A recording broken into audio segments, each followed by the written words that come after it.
చేరవచ్చిన సహోదరి సహోదరులకు నా యొక్క శుభములు తెలియజేసుకుంటున్నాను. మన దేవుని కృపను బట్టి గడిచిన వారం అంతా కూడా ఆయన మనల్ని కాచి కాపాడి ఈ యొక్క ఆదివార దినము ఆయన మాటలు వినటానికి మనల్ని అందరినీ కూడా సమాయత్తం చేసి ఆయన సన్నిధికి నడిపించుకొని ఉన్నాడు. అదే సమయంలో ఆయన మాటలు విత్తటానికి, వినటానికి, పరిశీలించుకోవటానికి నన్ను కూడా ఆయన సిద్ధం చేసి మీ ఎదురుగా ఆయన నోటి బూరగా వాడుకుంటున్న విధానాన్ని బట్టి ఆయనకి కృతజ్ఞతలు చెల్లించుకుంటూ ఉన్నాను. ఈరోజు మనం మాట్లాడనేటువంటి అంశము పులిసిన పిండి. దీని గురించి క్లుప్తంగా అనేక అంశాలు మనం ధ్యానిస్తూ ఉన్నప్పుడు ఒక సైడ్ ట్రాక్లో ఒక చిన్న కోణంలో ఈ యొక్క మాటనైతే మనం స్పృశించడం జరిగింది. కాకపోతే ఇవాళ పూర్తిగా పులిసిన పిండి అనేటువంటి అంశమును కాస్త క్లుప్తంగా ఓన్లీ ఆ పులిసిన పిండి అనేటువంటి మాటను మనం ఫోకస్ చేసుకొని ఇవాళ మనం జాగ్రత్తగా ఆ యొక్క అంశాన్ని మనము ధ్యానించుకుందాం. ఎందుకంటే పులిసిన పిండి అంటే సత్య సంబంధులముగా మనకందరికి కూడా తెలియని విషయమేం కాదు. చెడిపోయిన పదార్థం లేదా పాడైనటువంటి ఒక పదార్థం లాగా మనం పులిసిన అనేటువంటి విషయాన్ని మనం చూస్తాం. ఆల్రెడీ మనం ఎగ్జాంపుల్ కూడా చూస్తున్నాం కదా. బ్రెడ్ అనేది ఏదైతే ఉందో అది హోల్స్ లాగా మనకు కనిపిస్తుంది. అంతెందుకు మనం ఇంట్లో వేసుకునే దోశ అది ఎలా ఉంటుంది వేసినప్పుడు ఫర్మెంటేషన్ ప్రక్రియ జరిగి లావుగా ఉబ్బటం కానీ ఇదంతా కూడా దేని ద్వారా జరుగుతుంది? పిండి పులిసిన కారణంగా జరుగుతుంది. సో అలాంటి ఒక పులిసిన తత్వాన్ని యేసుక్రీస్తు ప్రభుల వారి మాటల ద్వారా వేటితో ఆయన పోలుస్తూ ఉన్నాడు అనేది మనం జాగ్రత్తగా ఆలోచించుకోవాలి. ఎందుకంటే దాని అర్థం సమూలంగా తెలుసుకుంటేనే మనలో ఏమైనా ఆ పులిసింది ఉందా అనేది మనం అర్థం చేసుకోగలం. సో అటువంటి కోణంలో ఆ విషయాన్ని మనం జాగ్రత్తగా ఇవాళ ధ్యానించుకుందాము. యేసుక్రీస్తు ప్రభుల వారు ఈ పులిసిన విషయాన్ని ఎవరెవరితో పోలుస్తూ ఉన్నాడు, ఎలాంటి క్యారెక్టర్స్తో పోలుస్తూ ఉన్నాడు. ఫర్ ఎగ్జాంపుల్ ఆయన క్లియర్గా పరిసయ్యుల పులిసిన పిండి గురించి మాట్లాడారు, సద్దుకయ్యుల పులిసిన పిండి గురించి మాట్లాడాడు, హేరోదు అనేటువంటి పులిసిన పిండిని గురించి కూడా ఆయన మాట్లాడాడు. సో ఇలా మాట్లాడటంలో వాళ్ళ క్యారెక్టర్స్ ఏంటి అనేది మనం ఆలోచించుకుంటూ ఒకవేళ మనలో అవి ఏమైనా రిఫ్లెక్ట్ అవుతూ ఉన్నాయా అనేది ఇవాళ మనం జాగ్రత్తగా ఆలోచించుకుంటూ ముందుకెళ్దాం. ప్రియ సహోదరి సహోదరులు చూడండి ఒకసారి మత్తయి గారు రాసినటువంటి సువార్త 16వ అధ్యాయము, మత్తయి గారు రాసినటువంటి సువార్త 16వ అధ్యాయము 5 నుండి 8వ వచనం వరకు. ఆయన శిష్యులు అద్దరికి వచ్చి రొట్టెలు తెచ్చుకొనుటకు మరిచిరి. అప్పుడు యేసు చూచుకొనుడి, పరిశ్రయులు సద్దుకయ్యులు అనువారి పులిసిన పిండిని గూర్చి జాగ్రత్త పడుడని వారితో చెప్పెను. కాగా వారు మనం రొట్టెలు తేనందున గదా తమలో తాము ఆలోచించుకొనుచుండిరి. యేసు అది ఎరిగి, అల్ప విశ్వాసులారా, మన యొద్ద రొట్టెలు లేవని మీలో మీరెందుకు ఆలోచించుకొనుచున్నారు? తర్వాత 11వ విషయం కూడా, నేను రొట్టెలను గూర్చి మీతో చెప్పలేదని మీరెందుకు గ్రహింపరు? పరిశ్రయులు సద్దుకయ్యులు అనువారి పులిసిన పిండిని గూర్చి జాగ్రత్త పడుడని చెప్పెను. సో ఇక్కడ ఫస్ట్ టైం ఈ పులిసిన పిండి గురించినటువంటి ఒక వార్నింగ్ యేసుక్రీస్తు ప్రభుల వారి గురించి ఆయన నుండి మనం వింటా ఉన్నాము. పరిసయ్యులు సద్దుకయ్యులు అనేటువంటి వారి యొక్క బోధన గురించే జాగ్రత్త పడాలి అని చెప్పేసి ఆయన చెప్తా ఉన్నాడు. అంటే పులిసిన పిండిని దేనితో ఆయన పోలుస్తున్నాడో చాలా సుస్పష్టంగా మనకు అర్థమవుతా ఉంది. పరిసయ్యులు సద్దుకయ్యులు అనేటువంటి వాళ్ళు చెప్పేటువంటి మాటల గురించే నేను చెప్తూ ఉన్నాను. ఆ బోధ గురించి మీరు జాగ్రత్త పడండి అనేటువంటి విషయాన్ని ఇక్కడ మనం చూస్తూ ఉన్నాం. ఇక్కడ సద్దుకయ్యులు అనేటువంటి వాళ్ళ గురించి ఫస్ట్ మొదటగా మనం ధ్యానించుకొని తర్వాత పరిసయ్యుల యొక్క పులిసిన పిండిని గురించి కూడా మనం మాట్లాడుకుందాం. సద్దుకయ్యులు అనేటువంటి వాళ్ళు ఎవరు అంటే ఓల్డ్ టెస్టమెంట్లో ఎవరైతే లేవీయుల సారథ్యం వహించారో వాళ్ళ యొక్క డిసెండెంట్సే, వాళ్ళ యొక్క వారసత్వం పొందిన వాళ్ళే ఈ యొక్క సద్దుకయ్యులు. చూడండి ఒకసారి యెహెజ్కేలు గ్రంథము 48వ అధ్యాయము 11వ వచనము. ఇది సాదోకు సంతతి వారై నాకు ప్రతిష్ఠింపబడి నేను వారికి అప్పగించిన దానిని కాపాడు యాజకులదగును. ఏలయనగా ఇజ్రాయేలు నన్ను విడిచిపోగా మిగిలిన లేవీయులు విడిచిపోయినట్లే వారు నన్ను విడిచిపోలేదు. చూసారా, ఈ సాదోక్ యొక్క సంతతే ఈ సద్దుకైలుగా పిలువబడతా ఉన్నారు. ఈ సద్దుకైలు మనకు అర్థమైపోయింది ఎవరు వాళ్ళు?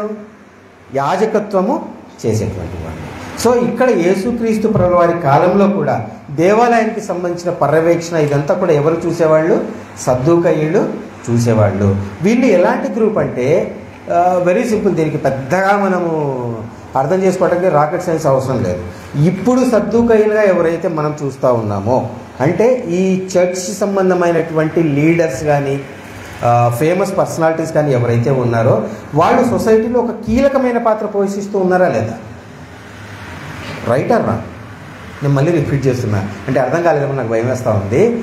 ఇప్పుడు చర్చ్, ఈనాటి ఈ క్రైస్తవ ప్రపంచం ఏదైతే ఉందో ఈ అప్పుడు సద్దుకైలు అంటే అర్థం ఏమిటి? దేవాలయపు పర్యవేక్షణ, దేవాలయపు బాధ్యతలు చూసేవాళ్ళు సద్దుకైలుగా పిలువబడ్డారు. సో దాని సాదృశ్యం ఇక్కడ ఎవరు? ఇప్పుడు ఎవరైతే ఫేమస్ పర్సనాలిటీస్, ఎస్ అక్కడ రైట్ వర్డ్ అందించింది, పాస్టర్ కదా, ఈ ఫేమస్ పర్సనాలిటీస్ ఎవరైతే ఉన్నారో వాళ్ళనే సూచిస్తూ ఉన్నారు. సో ఈ కాలంలో ఎవరైతే ఉన్నారో క్రైస్తవ ప్రపంచంలో వాళ్ళు ఒక నిర్ణయాత్మక శక్తిగా ఉన్నారా లేదా? మీకు తెలిసిన అసలు చెప్పండి. ఉన్నారంటే ఉన్నారని చెప్పండి, లేదంటే లేదు. జనరల్ సెన్స్ ఉన్నారు. నేను సత్య సంబంధమైన కోణంలో నేను చెప్పట్లేదు, నేను మళ్ళీ రిపీట్ చేస్తున్నా. అప్పుడు సద్దుకైలు ఒక ప్రభావవంతమైన గ్రూప్. అక్కడ ఆ మొత్తం ఇజ్రాయెల్ ఆ గ్రూప్ ఎవరైతే ఉన్నారో వాళ్ళను ప్రభావితం చేసేటువంటి పరిసయ్యులు ఒక గ్రూప్ ఏదైతే ఉందో అలాగే సద్దుకైల గ్రూప్ కూడా అలాగే ఉంది. సో అది దేనికి సూచనగా ఉందంటే ఇప్పుడు ఎవరైతే ఉన్నారో పాస్టర్స్ కానీ క్రైస్తవ బోధకులు కానీ సంఘంలో ఎవరైతే చలామణి అవుతున్నారో అంటే ఫేమస్ పర్సనాలిటీస్ ఎవరైతే ఉన్నారో వాళ్ళ యొక్క నిర్ణయం కూడా ఈ క్రైస్తవ ప్రపంచంలో ఒక నిర్ణయాత్మక శక్తిగా ఉంది అనటంలో ఎలాంటి సందేహం నాకైతే లేదు. సత్య సంబంధమైన వాళ్ళ నిర్ణయాలకి పెద్ద ప్రభావం ఏమి ఉండదు, అవునా కదా? వాళ్ళ నిర్ణయాన్ని ఇక్కడ ఎవరు పట్టించుకునే వాళ్ళు లేరు. ఎందుకు? వాళ్ళు లోకానికి ఎలా ఉన్నారు?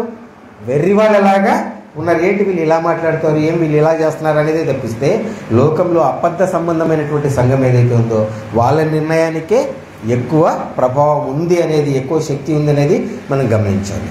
సో ఆ కాలంలో కూడా అపోస్తలులను కూడా ఈ సద్దుకైలు ఏం చేశారు? వ్యతిరేకించారు. యేసుక్రీస్తు ప్రభువుల వారిని కూడా పునరుత్థానం విషయంలో ఏం చేశారు? వీళ్ళు వ్యతిరేకించిన సందర్భాన్ని కూడా మనం చూడగలం. చూడండి ఒకసారి అపోస్తుల కార్యములు 4వ అధ్యాయము 1-2 వచనములు. అపోస్తుల కార్యములు 4వ అధ్యాయము 1-2 వచనములు. వారు ప్రజలతో మాట్లాడుచుండగా యాజకులను దేవాలయపు అధిపతియు సద్దూకైలను వారు ప్రజలకు బోధించుటయు యేసును బట్టి మృతులలో నుండి పునరుత్థానం కలుగనని ప్రకటించుటయు చూచి కలువరపడి వారి మీదికి వచ్చి, ఈ దేవాలయానికి సంబంధించిన ఈ గ్రూప్ ఎవరైతే ఉన్నారో వాళ్ళు ఏం చేశారంటే అపోస్తలు ఏదైతే బోధ చేస్తున్నారో యేసుక్రీస్తు అపోస్తల కాలంలో ఫస్ట్ 2 చాప్టర్స్లోనే పేతురు గారు చెప్పారు కదా, మీరే యేసుక్రీస్తుని చంపారు, ఆయన పునరుత్థానుడు అయ్యాడని ప్రకటించిన ఆ బోధ ఏదైతే ఉందో ఆ బోధను ఇక్కడ ఏం చేస్తూ ఉన్నారంట? దేవాలయానికి సంబంధించిన ఆ గ్రూప్, యాజకుల గ్రూప్ అంతా ఏం చేస్తూ ఉన్నారు? వ్యతిరేకిస్తూ ఉన్నారు అపోస్తలు చేసేటువంటి బోధను. చిన్నప్పుడే యేసుక్రీస్తు ప్రభుల వారు దేవాలయంలోకి వెళ్ళి ఈ గ్రూప్తో ఏం చేశాడు? మాట్లాడిన సందర్భాన్ని మనం చూడగలం.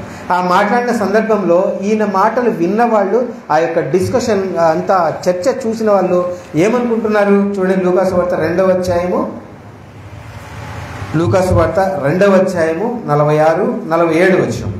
3 దినములైన తర్వాత ఆయన దేవాలయములో బోధకుల మధ్య కూర్చుండి వారి మాటలను ఆలకించుచు వారిని ప్రశ్నలు అడుగుచు ఉండగా చూచిరి.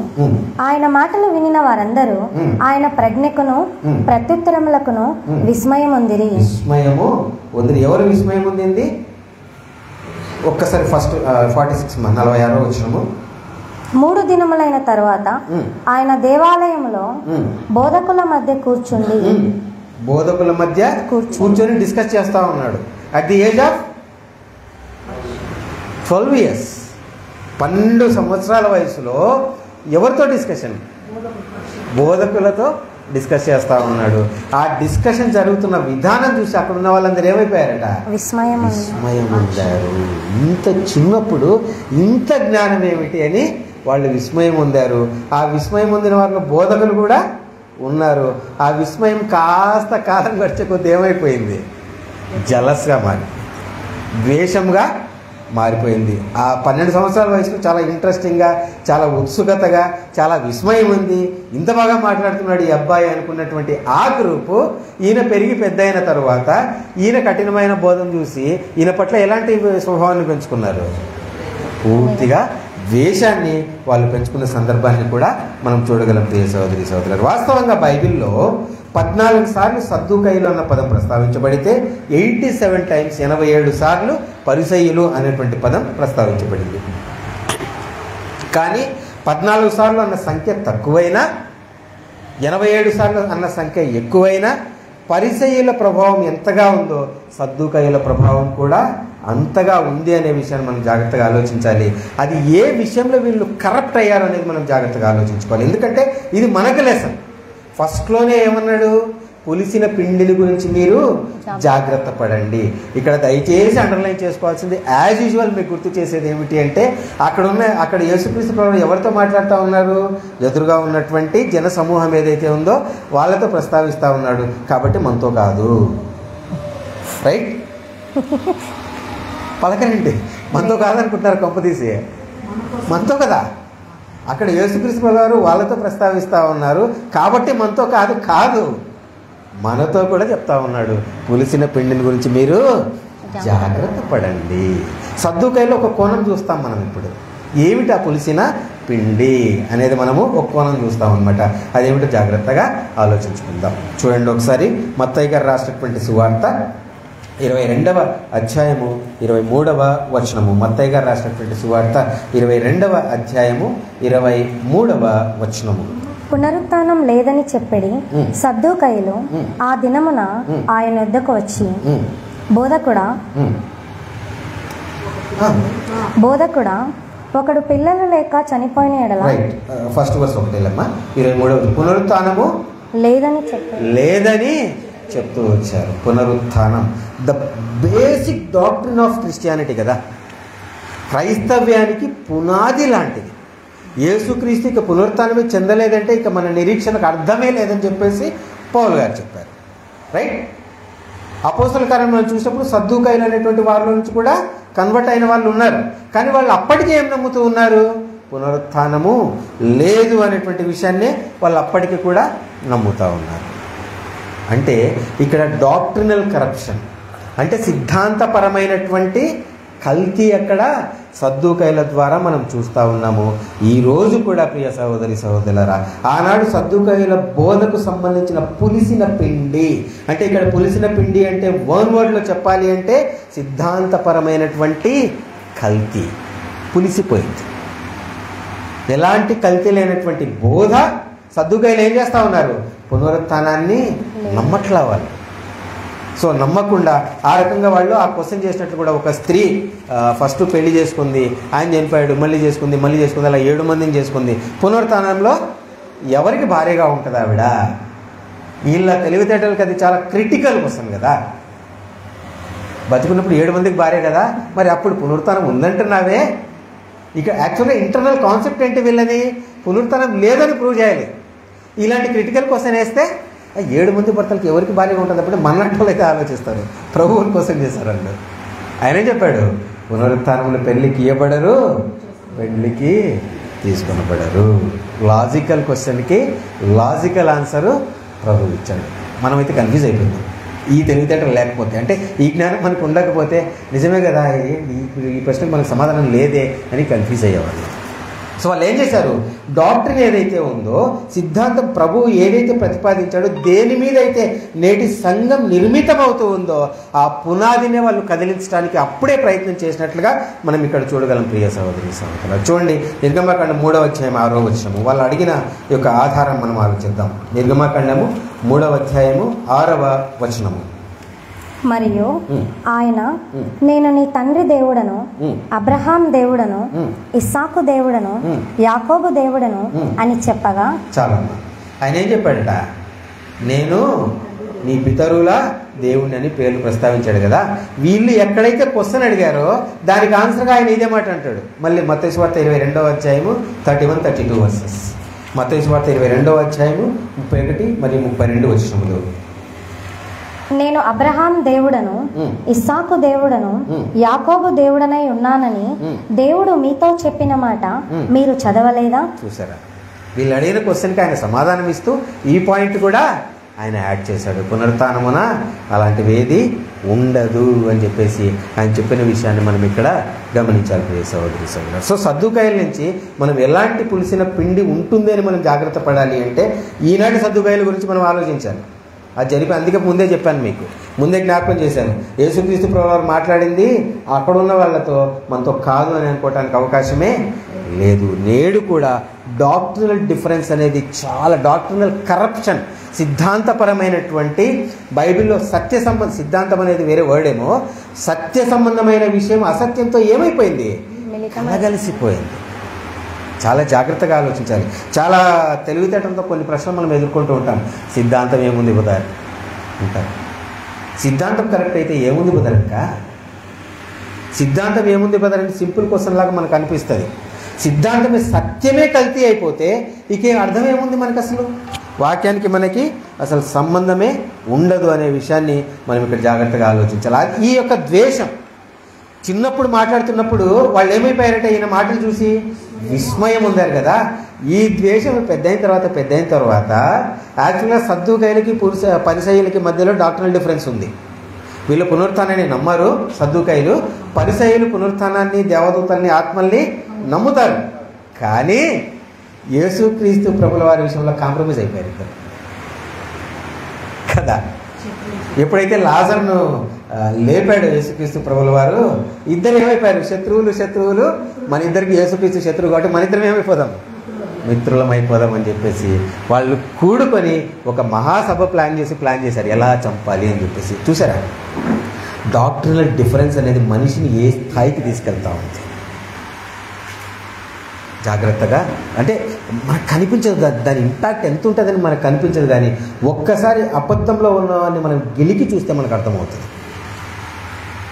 చూసాం కాబట్టి వాళ్ళు ఎన్ని చెప్పినా, ఎన్ని ఆధారాలు చూపినా వాళ్ళు ఏం చేస్తారు? వస్తనే లేదు, నా వాదన నాదే. సద్దుకాయల్లో ఆ తత్వాన్ని మనం చూస్తూ ఉన్నాం. ఈయన చెప్పిన దాన్ని ఆలోచించకుండా ఈయనను చంపడానికి వాళ్ళు ఏం చేశారు? లాజరును లేపాడు కాబట్టి అది క్లియర్ కట్గా అర్థమైపోతూ ఉంది. చనిపోయిన వ్యక్తి ఏం చేస్తూ ఉన్నాడు? తిరిగి లేస్తాం. జనాలకు అందరికీ అర్థమైపోయింది. వీళ్ళు నమ్ముతున్న పునరుత్థానం ఏమైపోయింది? అక్కడ జీరో అయిపోతూ ఉంది కదా. కాబట్టి ఏం చేశారు? ఏమన్నా కానీ నా శత్రువు అయినా సరే నేను పరిచయంతో కలిసిపోతాను అని చెప్పేసి కలిసిపోయారు. చూడండి, యోహాను సువార్త 11వ అధ్యాయము 47వ వచనం. యోహాను సువార్త 11వ అధ్యాయము 47వ వచనం. కాబట్టి ప్రధాన యాజకులను, పరిసయ్యులను, మహాసభను సమకూర్చి మనమేమి చేయుచున్నాము? ఎవరెవరమ్మా? ప్రధాన యాజకులను, పరిసయ్యులను, మహాసభను సమకూర్చి. ఇద్దరు డాక్టరల్ డిఫరెన్స్ ఉన్నటువంటి వాళ్ళు యాజకులు అన్నప్పుడు మీరు దయచేసి ఆలోచించండి. నేను ఎందుకు మీకు పాత నిబంధనలో మీకు రెఫరెన్స్ చూపించాను. సాదోకు యొక్క సంతతి వీళ్ళు, వాళ్లే సద్దుకాయలుగా పిలువబడతా ఉన్నారు. వాళ్లే దేవాలయపు వ్యవహారాలు వాళ్ళు చూసేవాళ్ళు. సో ఈ సద్దుకాయల సంతతిను తర్వాత పరిసయ్యులు ఎవరైతే పరస్పర విరుద్ధంగా వాళ్ళు ఉన్నారో సొసైటీలో, యేసుక్రీస్తు ప్రభువు వారిని చంపడానికి ఏమైపోయారు? ఇద్దరు మన ఇద్దరికి ఉమ్మడి శత్రువు అయినా కాబట్టి మన ఇద్దరం కలిసిపోదామని చెప్పేసి వాళ్ళు మింగిలైపోయి ఒక మహాసభనే పెట్టేసుకొని ఎలా చంపుదామని చెప్పేసి వాళ్ళు ప్లాన్ చేసినట్లుగా మనం చూస్తా ఉన్నాం. సహోదరి జాగ్రత్తగా ఆలోచించుకుంటున్నా. 53వ వచనం కూడా అమ్మా. కాగా ఆ దినము నుండి వారు ఆయనను చంపని ఆలోచించుచుండిరి. వీళ్ళ కలయిక దేని గురించి ఆలోచిస్తూ ఉంది? ఆ రోజు నుండి వీళ్ళు ఎప్పుడైతే అక్కడ కూడుకున్నారో ఆ రోజు నుండి ఎప్పుడు అవకాశం వస్తుందా చంపేద్దామా అని చెప్పేసి వాళ్ళు ఎదురు చూస్తూ ఉన్నారు. కారణం ఏంటి? సద్దుకాయలు వీళ్ళతో కలవటానికి డాక్ట్రినల్ కరప్షన్. సత్యం ఏదైతే ఉందో దానిని వ్యతిరేకించటము, తాము నమ్మిన దాన్ని ప్రూవ్ చేసుకోవటానికి, నిజమని నిరూపించుకోవటానికి, సత్యము పైకి రాకుండా ఉండటానికి వీళ్ళు చేస్తున్న ప్రయత్నం ఎక్కడికి వెళ్ళింది అంటే యేసుక్రీస్తును చంపటానికి కూడా వాళ్ళు వెనుకాడలేదు అనేటువంటి విషయాన్ని మనం ఇక్కడ గమనించగలం. యేసుక్రీస్తు ప్రభువారు దేవాలయంలోకి ప్రవేశించిన తర్వాత అక్కడ జరుగుతున్నటువంటి వ్యాపారము అదంతా చూసి, మీరు ఈ యొక్క దేవాలయాన్ని ఎలా మార్చేశారని చెప్పారు? దొంగల గుహగా మీరు మార్చేశారు అని చెప్పిన సందర్భాన్ని కూడా మనం చూసినప్పుడు అక్కడ మనకి ఏమర్థమైపోతుందంటే, ఈ సద్దూకయ్యులు దేవాలయాన్ని మెయింటైన్ చేసే గ్రూప్ ఏదైతే ఉందో వీళ్ళు ఏం చేస్తూ ఉన్నారు?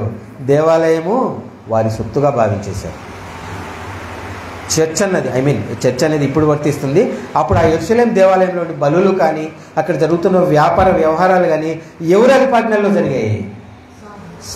ఈ ప్రధాన యాజకులు ఎవరైతే ఉన్నారో వాళ్ళ అదుపాజ్ఞల్లోనే జరిగాయి అనేటువంటి మాట కూడా మనం గమనించగలం. మరి ముఖ్యంగా సద్దూకయ్యులు దేనికి ఇంపార్టెన్స్ ఇచ్చారు అంటే వ్యక్తిత్వానికి కాదు, సత్య సంబంధంగా ఎంత దగ్గరగా ఉన్నామన్న విషయానికి వాళ్ళు ఇంపార్టెన్స్ ఇవ్వలేదు, కానీ ఆచార వ్యవహారాలకి పూర్తిగా వాళ్ళు బౌండ్ అయిపోయి ఉన్నారు.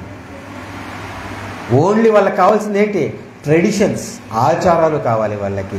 దాని వెనుకున్న అర్థం వాళ్ళకి అవసరం లేదు. మీరు జాగ్రత్తగా ఆలోచిస్తే నేటి సంఘంలో ఉన్నటువంటి సద్దూకయ్యులు కూడా మనకు అర్థం కావాలి అంటే, నేటి లోకంలో నేటి సంఘంలో ఉన్నటువంటి ప్రధాన యాజకులు లేదా బోధకులు, యాజకులు అనేటువంటి పేరు ఇప్పటికీ పెట్టేసుకో ఉన్నారు వాళ్ళు. సో అలాంటి వాళ్ళు కూడా ఏం చేస్తూ ఉన్నారు? కంప్లీట్గా ఆచారాలకే వాళ్ళు ప్రాముఖ్యత ఇస్తున్నారు, కానీ దాని వెనుకున్న పరమార్థం ఏదైతే ఉందో దాని గురించి వాళ్ళు ఆలోచించడం లేదు అనే విషయాన్ని మనం జాగ్రత్తగా ఇక్కడ ఆలోచించగలగాలి ప్రియ సహోదరి సహోదరులు. దీనికి సంబంధించి ఒక ముఖ్యమైన విషయాన్ని మీకు జ్ఞాపకం చేస్తాను. సద్దూకయ్యులు ఏం నమ్ముతున్నారు? పునరుత్థానము లేదు అని నమ్ముతూ ఉన్నారు కదా. ఈ యొక్క సందర్భాన్ని పౌలు గారు ఆయన అరెస్ట్ అవుతున్న సందర్భంలో ఒక కోర్టులో ఏం చేశాడు? దీన్నే రేపాడు ఆయన కదా. అపోస్తుల కార్యములు 23వ అధ్యాయము 6-8 వర్సెస్. అపోస్తుల కార్యములు 23వ అధ్యాయము 6 నుండి 8వ వచనం వరకు మనం మాట్లాడుతున్నది సద్దూకయ్యుల పులిసిన పిండి గురించి మాట్లాడుతూ ఉన్నాం. వారిలో ఒక భాగం సద్దూకయ్యులను, మరి ఒక భాగం పరిశ్రయులై ఉన్నట్టు పౌలు గ్రహించి, సహోదరులారా, నేను పరిశ్రయుడను, పరిశ్రయుల సంతతి వాడను, మనకున్న నిరీక్షణను గూర్చియు మృతుల పునరుత్థానమును గూర్చియు నేను విమర్శింపబడుచున్నానని సభలో బిగ్గరగా చెప్పెను. అతడు అలాగూ చెప్పినప్పుడు పరిశ్రయులకును సద్దూకయ్యులకును కలహం పుట్టినందున ఆ సమూహం రెండు పక్షములాయెను. సద్దూకయ్యులు పునరుత్థానం లేదనియో, దేవదూతైనను ఆత్మైనను లేదనియో చెప్పుదురు గాని పరిసయ్యులు రెండును కలవని చెప్పుకొందురు. చూసారా, అక్కడ ఎవరున్నారు? కోర్టులో నిలబెట్టినప్పుడు పౌలు గారిని అందరు కలిసి ఉన్నారు. సద్దూకయ్యులు పరిసయ్యులు ఇద్దరు ఉన్నారు. బట్ ఎప్పుడైతే దాన్ని గమనించారో పౌలు గారు ఏం చేశారు? నేను పరిసయ్యుడిని, నేనేం చేస్తాను? పునరుత్థానం వీటిని నమ్ముతాను. వీళ్ళు కూడా పరిసయ్యులు కూడా దాన్ని నమ్మేవాళ్ళు కనుక వాళ్ళ మధ్య కలహం చెలరేగినట్లుగా మనం ఇక్కడ చూడగలుగుతా ఉన్నాం ప్రియ సహోదరి సహోదరులు. చూసారా, మనం జాగ్రత్తగా ఆలోచిస్తే పునరుత్థానం లేదు అనేటువంటి సద్దూకయ్యులకు సంబంధించి ఒక clear cut statement made by Pittsburgh Presbyterian చర్చికి సంబంధించిన ఒక థియాలజిస్ట్, హిజ్ నేమ్ ఈస్, ఒక్క నిమిషం అండి, బట్రిక్ అనేటువంటి ఒక ప్రొఫెసర్ ఇచ్చిన స్టేట్మెంట్ ఇక్కడ నేను చదివి వినిపిస్తాను. పునరుత్థానానికి సంబంధించి సద్దూకయ్యులు చేసిన బోధ ఇప్పుడు ఎలా కంటిన్యూ అవుతుంది? వన్స్ అగైన్ రిపీట్ చేస్తున్నా, సద్దూకయ్యులు పునరుత్థానాన్ని నమ్మరు, లేదంటారు, రైట్?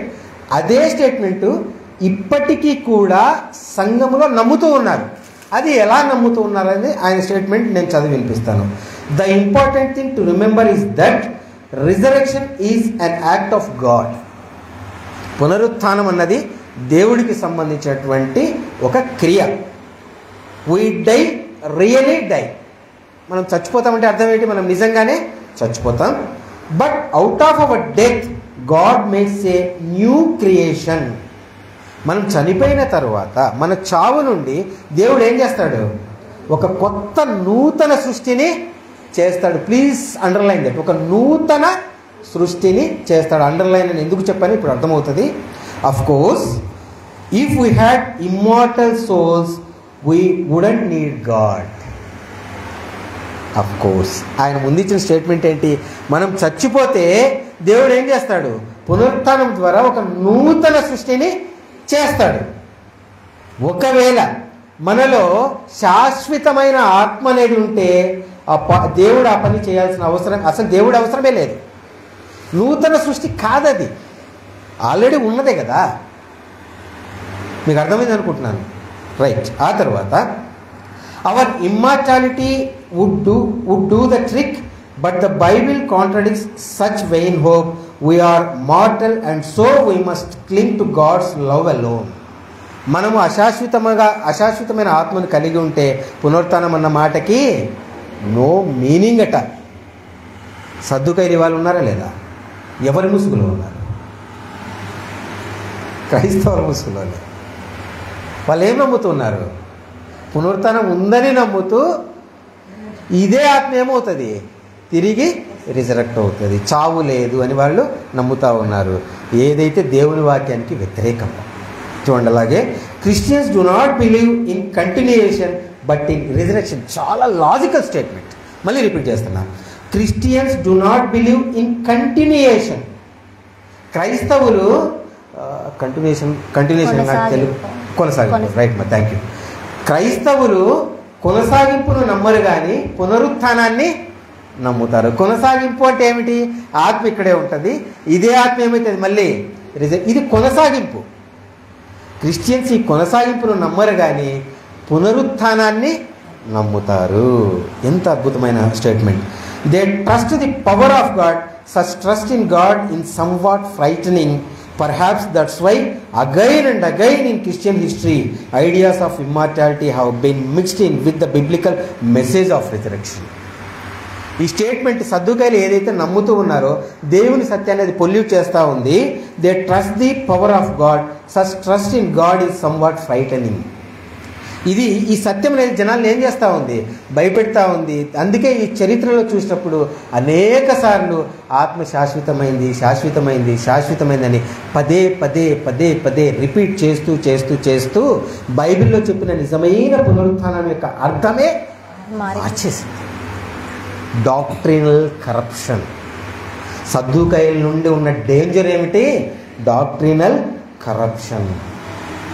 సైద్ధాంతిక పరమైన సత్య సంబంధమైన కల్తీ జరుగుతూ ఉంది అన్నది మనం జాగ్రత్తగా ఆలోచించాలని చెప్పేసి మీకు జ్ఞాపకం చేస్తాము. అట్ ద సేమ్ టైం సద్దుకాయల్లో చూసేది ఏమిటి అంటే, మనం దేవాలయంలో వాళ్ళు వ్యాపారాన్ని పర్మిట్ చేశారు అంటే వాళ్ళు ఏం కోరుకుంటున్నారు? ఆస్తిని కోరుకుంటూ ఉన్నారు కదా. ఏ పునరుత్థానాన్ని నమ్మకుండా వాళ్ళు ఏం చేశారు? తాము నమ్మిన సత్యాన్నే ప్రూవ్ చేయాలనేటువంటి విషయంలో కూడా వాళ్ళు ఆత్రపడినట్లుగా కూడా మనం చూడగలం సోదరులు. అలాగే ఆచారాల పట్ల వాళ్ళకున్న కన్సర్న్ చాలా విపరీతంగా ఉంది. సత్యం కాదు, వాక్యం కాదు, దేవుడు కాదు, నాకు ఫస్ట్ ఆచారం కావాలి, నాకు దేవాలయ సంబంధమైనటువంటి సంపద కావాలి, నాకు సోషల్ స్టేటస్ కావాలి. These are all the corruptions. ఇవన్నీ కూడా సద్దుకాయ నుండి మనం తెలుసుకోవాల్సిన పులిసిన పిండి మనలో ఏమైనా ఉందా?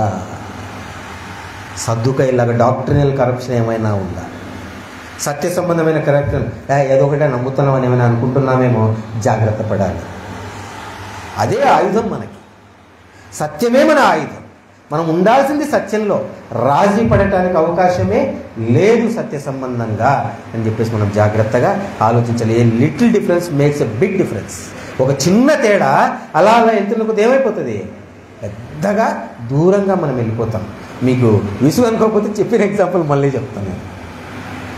సో ఇక్కడి నుంచి ఒక 50 కిలోమీటర్స్ మనం ట్రావెల్ చేయాలి, స్ట్రైట్ రూట్స్.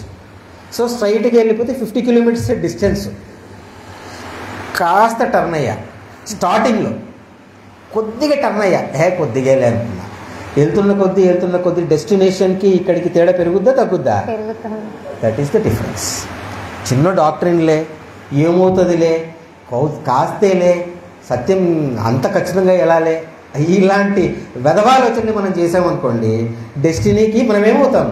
దూరంగా వెళ్ళిపోతాం. ఎందుకంటే జర్నీ సాగాలి కదా. జాగ్రత్తగా మనం ఆలోచించాలి ప్రియ సహోదరి. ఈ 3 విషయాలు, వెల్త్ పట్ల, సోషల్ స్టేటస్ పట్ల, డాక్టరీన్ పట్ల మనం ఎంత జాగ్రత్తగా ఉన్నామో మనం ఆలోచించాలి. మొత్తం సమస్త చూడండి ఒకసారి కొలసీయులకు రాసిన పత్రిక 2వ అధ్యాయం 3వ వచనము. కొలసీయులకు రాసిన పత్రిక 2వ అధ్యాయము 3వ వచనము. బుద్ధి జ్ఞానముల సర్వ సంపదలు ఆయన యందే గుప్తములై ఉన్నవి. బుద్ధి జ్ఞానములు సర్వ సంపదలు ఆయన యందే గుప్తమై ఉన్నవి. మనం ఏం కావాల్సిన కూడా బైబిల్ దగ్గరికి వచ్చి సత్యం ఏమిటి అని నిరూపణ చేసుకోవాలి, కానీ ఈ రకమైనటువంటి సద్దుకైన ఇంపాక్ట్కి మనం లోన్ అవ్వకూడదు అనే మాటని ఇక్కడ మనం జాగ్రత్తగా ఆలోచించుకుంటూ ఉన్నాం సోదరు ప్రూవ్ చేసుకుంటున్నాం వాక్యం ద్వారా. నెక్స్ట్ కమింగ్ టు పరిసయ్యుల పులిసిన పిండి. సహోదరి చదివిన వాక్యం మనం చూసుకున్నాం కదా, సద్దూకయ్యుల మరియు పరిసయ్యుల పులిసిన పిండి గురించి మీరు జాగ్రత్త పడండి. పరిసయ్యుల యొక్క పులిసిన పిండి ఏమిటి? సద్దూకయ్యుల నుంచి మనం తెలుసుకున్నది సిద్ధాంతపరమైనటువంటి కల్తీ ఏమాత్రం కూడా ఉండకూడదు, ఆస్తి సంపదల పట్ల మనకు ఆశ ఉండకూడదు, సోషల్ స్టేటస్ పట్ల మనకి ఎలాంటి ఆశ కూడా ఉండకూడదు. ఆ పులిసిన పిండి మనలో ఉండకూడదని మనం చదువుకున్నాం కదా. ఇప్పుడు పరిసయ్యుల యొక్క పులిసిన పిండి ఏమిటో మనం జాగ్రత్తగా ఆలోచిద్దాము. అన్ని ఇంపార్టెంటే. ఇది చెప్తూ ఉన్నప్పుడు కూడా ముందు చెప్పింది నా మైండ్లో ఎంత ఇంపార్టెంట్గా నేను నొక్కి వ్యాఖ్యానించానో, ఇది చదువుతున్నప్పుడు ఇది తెలుసుకున్నప్పుడు కూడా దయచేసి మన మైండ్స్ మనల్ని చాలా పరిశీలన చేసుకుంటాయి. ఆత్మవిమర్శలోకి మనం వెళ్ళిపోతాం. నాకు తెలిసి మనం నిజంగా సత్యాన్ని ధ్యానిస్తూ ఉన్నామంటే చూడండి, లూకా గారు రాసినటువంటి సువార్త 18వ అధ్యాయము 9వ వచనము. లూకా గారు రాసినటువంటి సువార్త 18వ అధ్యాయము 9వ వచనము. తామే నీతిమంతులని తమ్ము నమ్ముకొని ఇతరులను తృణీకరించు కొందరితో ఆయన ఈ ఉపమానం చెప్పెను. చూసారా, తామే నీతిమంతులమని అనుకునే వారి గురించి ఆయన ఒక ఉపమానము చెప్పాడంట. అంటే తామే నీతిమంతులము అని వాళ్ళు అనుకుంటూ ఉన్నారు. ఆ కింద ఉపమానం చూస్తే దాని యొక్క సమరీ ఏంటో మనకు అర్థమవుతుంది. సో ఆ ప్రార్థన చేస్తున్నప్పుడు పరిసయ్యుడు ఏం చేశాడట, నేను 10వ వంతు చెల్లిస్తున్నాను, ఇవన్నీ చేస్తూ ఉన్నాను కనుక పరిసయ్యుడు ఏమనుకుంటున్నాడు, నేను నీతిమంతుడిని అనుకుంటున్నాడు కదా. చూడండి 12వ అధ్యాయం మొదటి వచనం, లూకా సువార్త 12వ అధ్యాయము 1వ వచనము. అంతలో ఒకరినొకడు త్రొక్కుకొనున్నట్లు వేల కొలది జనులు కూడినప్పుడు ఆయన తన శిష్యులతో మొదట ఇట్లని చెప్పసాగెను, పరిసయ్యుల వేషధారణ అను పులిసిన పిండిని గూర్చి జాగ్రత్త పడుడి. చూసారా, పరిసయ్యుల వేషధారణ అనేటువంటి పులిసిన పిండిని గురించి జాగ్రత్త పడండి. వర్డ్ ఇట్ సెల్ఫ్ వేషధారణ, హిపోక్రసీ. అంటే బయటికి మనిషిలా కనిపిస్తాడు, చాలా నీతిమంతుల్లాగా, చాలా భక్తురాల్లాగా అందరూ కూడా కనిపిస్తారు. కానీ అక్కడ ఏమంటా ఉన్నాడు పరిసయ్యుల గురించి, వేషధారణ అనే దాని గురించి మీరు జాగ్రత్త పడండి. ఇక్కడ టక్కని హ్యూమన్ సైకాలజీ ఏంటంటే చెప్తున్నా, నా వైపు చూసి ఈయన గురించి నేను జాగ్రత్త పడాలి అనుకుంటాం. వాస్తవంగా ఏమిటంటే రైట్ అది ఓకే, బట్ జాగ్రత్త ఎక్కడ పడాలి, నా గురించి నేను జాగ్రత్త. ఆ పరిసయ్యుడిని నేనేనేమో, ఆ వేషధారణ నాలో ఉందేమో, రైట్, నా గురించి మీరు జాగ్రత్త పడాలి 100%. But at the same time ఆ వార్నింగ్ నాకు నేను కూడా చెప్పుకోవాలి, ఈ పరిసయ్యుల వేషధారణ అనేది నాలో ఉందేమో అని కూడా మనం జాగ్రత్తగా ఆలోచించాలి. ప్రియ సహోదరి, మన నీతి ఎలా ఉండాలి చూడండి. మత్తయి సువార్త 5వ అధ్యాయం 20వ వచనము. మత్తయి సువార్త 5వ అధ్యాయము 20వ వచనము. శాస్త్రుల నీతి కంటేను పరిసయ్యుల నీతి కంటేను మీ నీతి అధికం కాని ఎడల మీరు పరలోక రాజ్యంలో ప్రవేశింపనేరని మీతో చెప్పుచున్నాను. చాలా సింపుల్ స్టేట్మెంట్ లాగా కనిపిస్తుంది. శాస్త్రుల నీతి కంటేను పరిసయ్యుల నీతి కంటేను మన నీతి ఎలా ఉండాలి, ఎక్కువగా అధికముగా ఉండాలి. సో ఇదే ప్రభువు పరిసయ్యుల నీతి గురించి ఏమని స్టేట్మెంట్ ఇచ్చాడైనా, వేషధారణ. అంటే మన నీతి వేషధారణను దాటి ఉండాలి. రైట్, క్లియర్ స్టేట్మెంట్ కదా. సో ఆ వేషధారణకి మనం చాలా దూరంగా ఉంటేనే ఆ పులిసిన తత్వం గురించి మనం బయటపడగలం. దాని నుండి అనేది మనం జాగ్రత్తగా ఆలోచించాలి. అందరూ వేషధారులేం కాదు పరిసయ్యుల్లో. నికోదేము గారి గురించి మనకు తెలుసు కదా, ఆయన వేషధారి కాదు, ఆయన యేసుక్రీస్తుని డిఫెండ్ చేశాడు కూడా. మరణించినప్పుడు అరమతే యేసుతో పాటు ఈయన కూడా ఏం చేశాడు, ఆ బాడీని తీసుకెళ్ళడానికి కూడా ఆయన వచ్చినట్టుగా కూడా మనం చూడగలం. సో మన నీతి సద్దూకయ్యులు పరిసయ్యుల నీతి కంటే అధికముగా ఉండాలి. At what point, at what time, ఏ సందర్భంలో అధికంగా ఉండాలి, ఏ సమయంలో అధికంగా ఉండాలి. పదే భయం వేస్తుంది నాకు చెప్పడానికి, బట్ పదే చెప్పాలి అనిపిస్తుంది కూడా. అదేమిటి అంటే పరిసయ్యుల నీతి ఏ సందర్భంలో అధికంగా ఉండాలి అంటే నవ్వుదగాసిన చెప్పండి. ఎందుకు అధికంగా ఉండాలి అంటే, ఏ సమయంలో అధికంగా ఉండాలి అంటే, జనరల్గా ఏమనుకుంటారంటే సీరియస్గా ఇప్పుడు నేను చెప్తున్నప్పుడు మన ఎమోషన్స్ అన్నీ ఒకటిగా అయిపోయి, నా ఎమోషన్ కూడా సీరియస్గా అయిపోయి చాలా సీరియస్గా ఎస్ ఈ టైంలో నేనేం చేయాలి, పరిశీలన నీతిగా నేను లేను అనుకుంటాం. కానీ నీతి ఎక్కడ, మనం దాటెళ్ళిన తర్వాత ఆ నీతి అనేది రిఫ్లెక్ట్ అవ్వాలి కదా. ఈ ఎమోషన్ అనేది ఇక్కడ కాదు, ఇక్కడ కాదు, ఇది ఇక్కడ వద్దని కాదు నా ఉద్దేశం. దీన్ని తీసుకుంటున్నాము. ఆ నీతి వేషధారణ లేనటువంటి ఒక మన తత్వము ఎక్కడ రిఫ్లెక్ట్ అవ్వాలి, బయట ప్రపంచంలో రిఫ్లెక్ట్ అవ్వాలి. అప్పుడు మనం పులియని పిండిలాగా మనం ఉంటాం. సో బయటికి వెళ్ళిన తర్వాత మనం ప్రభు మాటలు మాట్లాడుతూ మన లైఫ్, మన వృత్తి అవ్వచ్చు, మన ప్రొఫెషన్ అవ్వచ్చు, మన బిజినెస్ అవ్వచ్చు, ఏదైనా అవ్వచ్చు, కానీ ఆ క్యారెక్టర్ రిఫ్లెక్ట్ అవ్వాలి. మన బంధువులను, స్నేహితులను వీళ్ళందరినీ కలిసినప్పుడు చాలా మంచిగా అలా ఇలా ఉంటూ మన ఇన్నర్ క్యారెక్టర్ వేరే ఉందనుకోండి, పదే పదే మనకి జ్ఞాపకం చేసుకుంటాం కదా. ఏంటిది, మీ ముందు నేను నటించవచ్చు, నా ముందు మీరు నటించవచ్చు, బట్ ఆయన ముందు నో వన్ కెన్ యాక్ట్. ఎవ్వరు కూడా నటించలేరు. ఆ స్పృహ ఉండాలి మనలో. వేషధారణ. ఇక్కడికి వచ్చేప్పుడు నేను ఇంత వాక్యం చెప్పడానికి నేను ఉపయోగించబడుతున్నా, నా ఇన్నర్ నాకేమో, నేను ఫస్టే చెప్పాను, మనం మాట్లాడుతున్నప్పుడు చాలా ఆత్మపరిశీలన మన గుర్తుకు రావాలి. యాక్చువల్గా నా పరిశీలన నేను చేసుకుంటున్నా, వేషధారణ నాలో ఉండాలి. జాగ్రత్తగా మనం ఆలోచన. అలాంటి పరిశీలన వేషధారణ గురించి మీరు జాగ్రత్త పడండి, పైకి ఒకటి లోపల ఒకటి ఉంచుకోకండి అని చెప్పేసి ఆయన చాలా స్పష్టంగా మాట్లాడుతున్న విషయాన్ని మనం ఇక్కడ గమనించగలం ప్రియ సహోదరి సహోదరులు. ఇందులో మరొక ప్రాముఖ్యమైన అంశం చూడండి, మత్తయి సువార్త 9వ అధ్యాయము 32 నుండి 34వ వచనం వరకు. మత్తయి సువార్త 9వ అధ్యాయము 32 నుండి 34వ వచనం వరకు. యేసును ఆయన శిష్యులను వెళ్ళుచుండగా కొందరు దయ్యం పట్టిన యొక్క మూగవాణ్ణి ఆయన యొద్దకు తీసుకొని వచ్చిరి. దయ్యం వెళ్ళగొట్టబడిన తర్వాత ఆ మూగవాడు మాటలాడగా జన సమూహములు ఆశ్చర్యపడి ఇజ్రాయేలులో ఇలాగు ఎన్నడూ కనబడలేదని చెప్పుకొనిరి. అయితే పరిసయ్యులు ఇతడు దయ్యముల అధిపతి వలన దయ్యములను వెళ్ళగొట్టుచున్నాడని చెప్పిరి. చూసారు, సద్దుకాయలు ఎదురుగా ఇన్సిడెంట్ జరిగింది.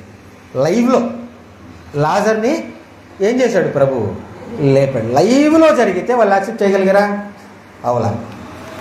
ఆలోచించండి, సత్యం ఇప్పుడు చెప్తాను నేను. ఇప్పుడు పరిసయ్యుల ఎదురుగా లైవ్లో జరుగుతుంది ఇన్సిడెంట్, వాళ్ళు యాక్సెప్ట్ చేస్తున్నారా? చేయలే. ఒక్కసారి ఆలోచించండి, లైవ్లో ఇన్సిడెంట్ జరిగితేనే వాళ్ళు యాక్సెప్ట్ చేయకపోతే వాక్యము ద్వారా మనం చెప్తే ఎంతమంది ఉంటారు?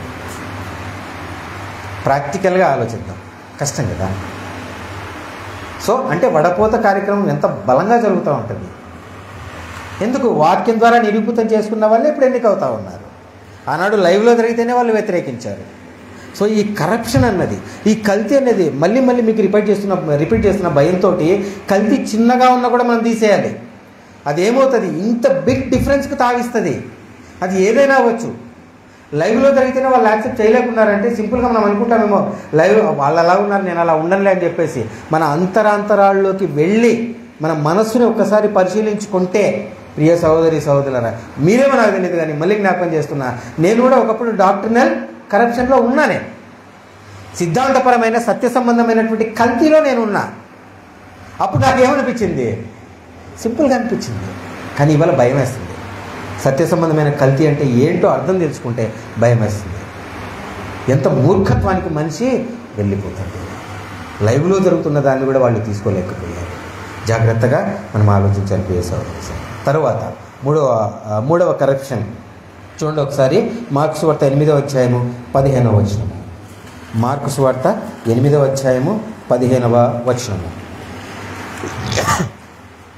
ఆయన చూచుకొనుడి, పరిసయ్యుల పులిసిన పిండిని గూర్చియు హేరోదు పులిసిన పిండిని గూర్చియు జాగ్రత్త పడుడని వారిని హెచ్చరింపగా. సద్దుకాయల నుండి సత్య సంబంధమైన కల్తీ ఉండకూడదు, ఆస్తి సంపదల పట్ల మనకు ఆశ ఉండకూడదు, సమాజంలో ఒక స్టేటస్ పట్ల మనకి కాంక్ష ఉండకూడదు. పరిసయ్యులు వేషధారణ ఉండకూడదు. మూడవది హేరోదు అనేటువంటి పులిసిన పిండి గురించి మనం ఇక్కడ మాట్లాడుతూ ఉన్నాం. ఇప్పుడు జరుగుతున్న పరిస్థితులు ఏవైతే ఉన్నాయో అవి ఖచ్చితంగా మనకి ఈ యొక్క హేరోదు పులిసిన పిండిని రిఫ్లెక్ట్ చేస్తాయి. ఈ హేరోదు గురించి యేసుక్రీస్తు ప్రభుల వారు మాట్లాడుతూ ఏమన్నారో చూడండి ఒకసారి. లూకాసు వార్త 13వ అధ్యాయము 31-32 వర్సెస్. లూకాసు వార్త 13వ అధ్యాయము 31 మరియు 32 వచనములు. ఆ గడియలోనే కొందరు పరిసయ్యులు వచ్చి, నీవిక్కడ నుండి బయలుదేరి పొమ్ము, హేరోదు నిన్ను చంపగోరుచున్నాడని ఆయనతో చెప్పగా, ఆయన వారిని చూచి, మీరు వెళ్ళి ఆ నక్కతో ఇలాగు చెప్పుడి. హేరోదు గురించి మనం ఇంతకుముందు మాట ఏంటి? హేరోదు అనేటువంటి పులిసిన పిండిని గురించి జాగ్రత్త పడండి అని విన్నాం. ఆ హేరోదు గారిని ప్రభు ఏమని సంబోధిస్తా ఉన్నాడు? నక్కతో సంబోధిస్తా ఉన్నాడు. ఆ నక్క తెలివితేటలు చూద్దాం ఒకసారి.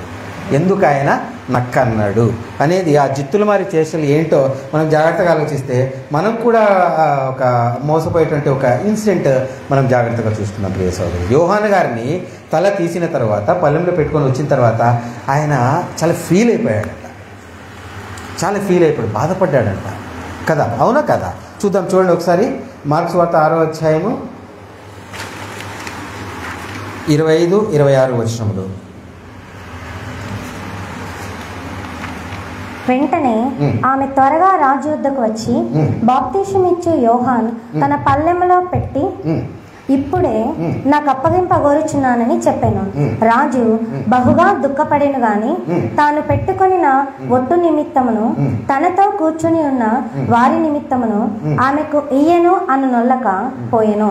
యోహాన్ గారి తల నరకమని అడిగినప్పుడు ఆ హేరోదు రాజు ఏం చేశాడట?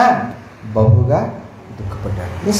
It's positive statement. ఎందుకంటే యోహాన్ గారి తల నరకమన్నప్పుడు ఆయనకు బాధేసి ఒక తల నరకమన్నది ఒక సైడ్ పెట్టుకోండి, తర్వాత అమ్మా బాధపడిన తర్వాత ఆయన ఆలోచన ఏంటి?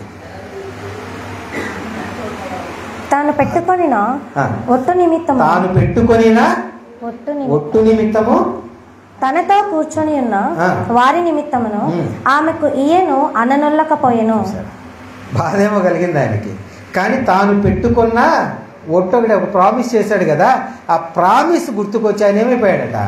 ఏమీ మాట్లాడలేకపోయాడు. అంటే తన సెల్ఫ్, నేను మాట ఇచ్చాను అది ఫస్ట్ బాధపడ్డాడు, రైట్. కానీ ఆ బాధను ఏది డామినేట్ చేసింది? తన సెల్ఫ్ ఇంట్రెస్ట్ ఏదైతే ఉందో, తన వ్యక్తిగతంగా ఇచ్చిన మాట ఏదైతే ఉందో అది డామినేట్ చేసిందనే మాట ఇక్కడ మనం జాగ్రత్తగా గమనించాలి. అలాగే అపోస్తుల కార్యములు 12వ అధ్యాయము 1వ వచనము. అపోస్తుల కార్యములు 12వ అధ్యాయము 1వ వచనము. దాదాపు అదే కాలమందు రాజైన హేరోదు సంగపు వారిలో కొందరిని బాధ పెట్టుటకు బలాత్కారముగా పట్టుకొని. చూసారా? ఈ హేరోదు, ఆ హేరోదు, ఈ హేరోదు వేరు వాళ్ళు. వీళ్ళు ఎవరి రిప్రజెంటేటివ్స్? రోమన్ గవర్నమెంట్ యొక్క రిప్రజెంటేటివ్స్. ఆ కాలంలో ఏం చేశారంటే, ఆదిమ సంఘం కాలంలో ఎవరైతే క్రీస్తును అనుసరిస్తూ ఉన్నారో వాళ్ళందరినీ బలాత్కారం చేశారు, చంపిన. ఆ తర్వాత చూస్తే యాకోబును చంపినట్టుగా కూడా మనము గమనించగలం. సో వీళ్ళ పొలిటికల్ ఇన్ఫ్లుయెన్స్ కోసం వీళ్ళు ఏం చేశారు? క్రీస్తు సంఘాన్ని హింసించినట్లుగా మనం ఇక్కడ గమనించగలము. ఈ కాలంలోనే కాదు, గడిచిన చరిత్రలో కూడా మనం చూసినప్పుడు పాలిటిక్స్ గురించి రిలీజియన్ ఏం చేసింది? సంఘం పాలిటిక్స్తో మమేకమైపోయింది. అధికారంలో పాలు పంచుకోవాలని చెప్పేసి ఆనాడు జరిగింది. ఈరోజు కూడా కోర్స్ ఇది లోకల్ పరిస్థితి అనుకోండి, మన స్టేట్కి సంబంధించి మహా అంటే ఇండియాలో కాస్త ఇంపాక్ట్ జరుగుతూ ఉంది. ప్రవీణ్ పగడాల గారు చనిపోయిన తర్వాత రచ్చ ఏంటి? మాకు పొలిటికల్ రిప్రజెంటేషను కావాలి, మేం పాలిటిక్స్లో క్రైస్తవుల తరపున ఒక వ్యక్తి ఉండాలి. లిస్టెడ్గా ఐ థింక్ మన స్టేట్లో 27 ఎస్సీకి సంబంధించిన ఎమ్మెల్యేస్ ఆల్రెడీ రిజర్వ్డ్ కేటగిరీలో వాళ్ళు ఉన్నారు, రైట్? సో ఎస్సీ అంటే ఏమిటి? మాల. బట్ ఇప్పుడు ఒరిజినల్ క్రిస్టియానిటీగా తీసుకుంటే వాళ్ళు ఏ సర్టిఫికేట్ తీసుకోవాలి? BC/C తీసుకోవాలి. సో ఆ సర్టిఫికేట్ తీసుకుంటే వాళ్ళు పాలిటిక్స్లో ఉండటానికి ఇప్పుడు ఏదైతే స్టేటస్ అనుభవిస్తున్నారో వీళ్ళు అవ్వదు, అది కానీ పవర్ కావాలి కదా. సో పవర్ ఏం చేస్తూ ఉంది? క్రిస్టియానిటీని ఆకర్షిస్తూ ఉంది. నిజంగా చెప్తున్నానండి, ఒక స్టేట్మెంట్ ఈ మధ్య దొల్లుతూ ఉన్నది ఏంటంటే, నాకు నవ్వు వచ్చింది, బాధేసింది. నేను డైరెక్ట్గా విన్న statement, Christ himself is a political leader అంట. నిజం madam, Christ himself is a political leader అంట. క్రీస్తు ఆయనే ఒక రాజకీయ నాయకుడు అంట ఆ కాలంలో. కర్మ కాకపోతే అలాంటి స్టేట్మెంట్స్ తీసుకొని ఇవాళ ఏం చేస్తా ఉన్నారు, మాకు క్రైస్తవులకు ఒక రిప్రజెంటేషన్ కావాలి. క్రీస్తు చెప్పిన ఒక అద్భుతమైన మాట యోహాను సువార్త 17వ అధ్యాయము 16 and 17 వర్సెస్. యోహాను సువార్త 17వ అధ్యాయము 16 మరియు 17 వచనములు. నేను లోక సంబంధిని కానట్టు వారును లోక సంబంధులు కారు. సత్యమందు వారిని ప్రతిష్ఠిత చేయుము. నీ వాక్యమే సత్యం. సో నేను లోక సంబంధిని కానట్టు వారు లోక సంబంధులు కారు. నా రాజ్యము ఈ లోకానికి సంబంధించింది కాదు. నేను లోక సంబంధిని కానట్టు వాళ్ళు ఎవరు, ఆయన శిష్యులు, వాళ్ళు కూడా లోక సంబంధులు కారు అని చెప్పేసి ఆయన బైబిల్లో ఇంత స్పష్టంగా సెలవిస్తూ ఉంటే ఈరోజు ఏమైపోతా ఉంది, హేరోదుకు సంబంధించిన పులిసిన పిండి పనిచేస్తూ ఉంది. ఈ లోకంలో మేము అధికారంలో ఉండాలి, ఈ లోకంలో మాకు అధికారం రావాలి, మాకు ఒక రిప్రజెంటేషన్ రావాలి అని ఎవరు చెప్తా ఉన్నారు, ఎవరు ప్రకటిస్తూ ఉన్నారు? నాకేం ఇబ్బంది లేదు. క్రైస్తవంలో ఎవరైనా ఓఫీర్ అంట, చాలా లక్షల మంది ఫాలోయర్స్ ఉన్నారు ఆయనకి. ఆయన ఒక పార్టీ పెట్టాడు. కేఏ పాల్ గారు ఆయన ఒక పార్టీ పెట్టాడు. ఇవాళ రచ్చ మేం పార్టీ పెట్టాలి. కారణం ఏంటంటే క్రైస్తవులు కూడా అధికారంలో ఉండాలి. ప్రభు చెప్తా ఉన్నాడు, అరే బాబు ఈ లోకానికి మీకు సంబంధమే లేదు అంటా ఉంటే ఈ లోకంలో నేను అధికారానికి రావాలి అని అంటా ఉంటే ఎంత పరస్పర వైరుధ్యమైనటువంటి పాయింట్కి రీచ్ అయిపోయింది క్రైస్తవ్యము. పులిసిన పిండి, హేరోదుకు సంబంధించిన పులిసిన పిండి, డాక్ట్రినల్ డిఫరెన్స్, సత్య సంబంధమైన కల్తీ ఉండకూడదు. లోకంలో ఆస్తి సంపాదన సంబంధమైన కల్తీ మనకు ఉండకూడదు. స్టేటస్ సంబంధించిన విషయం మనకు ఉండకూడదు. వేషధారణ మనకు ఉండకూడదు. సెల్ఫ్ ఇంట్రెస్ట్, నా మీద నాకు ఆసక్తి దేవుని కన్నా ఎక్కువగా ఉండకూడదు. పొలిటికల్ అంటే సొసైటీని నేను రూల్ చేయాలి. రాజకీయం అంటే నేను చెప్పిన ఎగ్జాంపుల్ అక్కడే పెట్టేసుకోకండి. ఓఫీర్ గారా, స్టేటా, పాలిటిక్స్ అక్కడ పెట్టకండి. ఇక్కడ కూడా రన్ చేస్తున్నాడు. సంఘంలో నాకు ప్రాముఖ్యత ఉండాలి, సంఘంలో నాకు పేరు ఉండాలి. వెరీ డేంజర్ కదా. ఎక్కడ లూప్ దొరుకుతుందో ఎంటర్ అవుదామని ఉన్నాడు. పాలిటిక్స్ అంటే వాళ్ళు చేస్తున్నారేమో అనుకోకండి, ఇక్కడే ఎంటర్ అవుతున్నాడు. సంఘంలో సంఘంలో నాకు ఒక ఇంపార్టెన్స్ రావాలి, నేను ప్రాముఖ్యంగా ఉండాలి. ఏం సూచిస్తూ ఉంది? నీ ఇంట్రెస్ట్ సూచిస్తూ ఉంది అది, which reflects the nature of Herod. అది ఒక పొలిటికల్ ఇంట్రెస్ట్. పొలిటికల్ ఇంట్రెస్ట్ అంటే రాజకీయాలకే కాదు, ఇది కూడా మనసులో ఉన్న ఒక రాజకీయ తత్వమైనటువంటి ఒక ఆలోచన. నేనే ముఖ్యంగా ఉండాలి అనేటువంటి ఆలోచన కూడా జాగ్రత్తగా మనం ఆలోచించాలి. ఎందుకంటే నాకు భయం ఏంటంటే అక్కడే మీరు వాళ్ళు చేస్తున్నారులే అనుకుంటాం. నేను ఆలోచించుకోవాలి, ఈ కోణం, ఈ పులిసిన పిండి నాలో ఏమైనా ఉందా అని చెప్పేసి. ఇలాంటి వాటిలో ఏది పెట్టుకున్నా, ఏ పులిసిన పిండిని పెట్టుకున్నా అర్పణగా మనం అంగీకరించబడతామా? వాక్యాలు ఉన్నాయి, బట్ అవి నేను చూపించట్లేదు. ఆయనకి ఇచ్చే అర్పణ ఎలా ఉండాలి? ఎలాంటి దోషము ఉండకూడదు. అలాంటి అర్పణ మనమవ్వాలి. ఈ పులిసిన పిండిలో ఏ ఒక్కటి ఉన్నా, ఇది మళ్ళీ కరప్షన్ ఏం జరుగుతుందంటే, మళ్ళీ చెప్తున్నా, సైకాలజీ చిన్నది ఉందిలే నాలో అనిపిస్తుంది, చిన్నదిలే ఉండేది నాలో అనిపిస్తుంది. ఏ చిన్నది ఉన్నా పిండిని మొత్తం ఏం చేస్తుందంట? పులిసినలాగా చేసేస్తుంది అని చెప్పేసి ప్రభు స్పష్టంగా చెప్పాడు. ధర్మశాస్త్రంలో ఏ ఒక్క ఆజ్ఞ మీరైనా ధర్మశాస్త్రాన్ని మీరినట్లే ప్రభు ఇచ్చిన మాట ప్రకారము ఏ చిన్న పులిసినది ఉన్నా కూడా మొత్తం పిండంతా ఏమైపోతుంది? పులిసిపోతుంది అనే మాట ఎప్పుడు మన జీవితాంతం కూడా జ్ఞాపకం ఉంచుకోవాలి. ప్రియ సహోదరి సహోదరులారా, 2 వచనాలు చూపించడం ముగిస్తాను. 1 కొరింథీయులకు రాసిన పత్రిక 5వ అధ్యాయము 68 వర్సెస్.